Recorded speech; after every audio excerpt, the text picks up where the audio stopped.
very much for your kind and gracious remarks and for reading them just the way I wrote them. I appreciate you, and obviously I appreciate your friendship and your leadership, as I do with all of the members of the caucus who are here. This was Joyce's idea to get Jamal and myself and her to sort of pull together people around this common theme, since we all have bills and legislation and resolutions aimed at doing that. So let me state some of the obvious. We are here to discuss efforts to preserve and to protect the history of African ancestor Americans.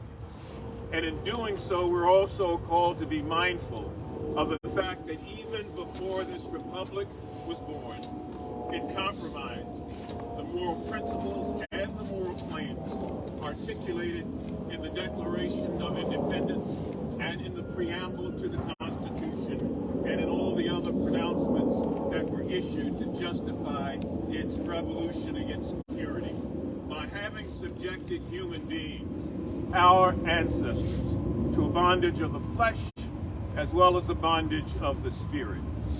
Everything that the founding fathers claimed then in the name of morality, they contradicted in their attitudes towards and in their treatment of the descendants of Africa and the native inhabitants of this land.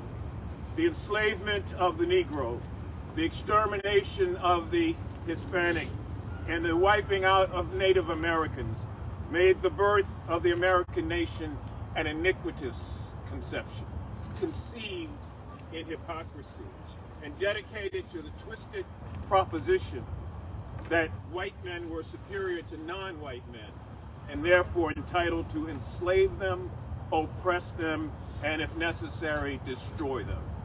And so my legislation, like the others who are here today presenting this, seeks to correct that.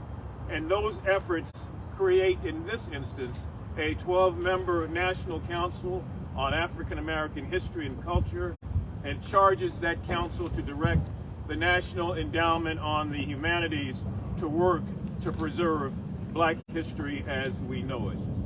And so, for a race of people who have suffered, endured, and survived 2 centuries of slavery, oppression, deprivation, degradation, denial, and disprivilege, these efforts have weight, they have purpose, they have meaning, and we are all glad to be here together to usher them in once again.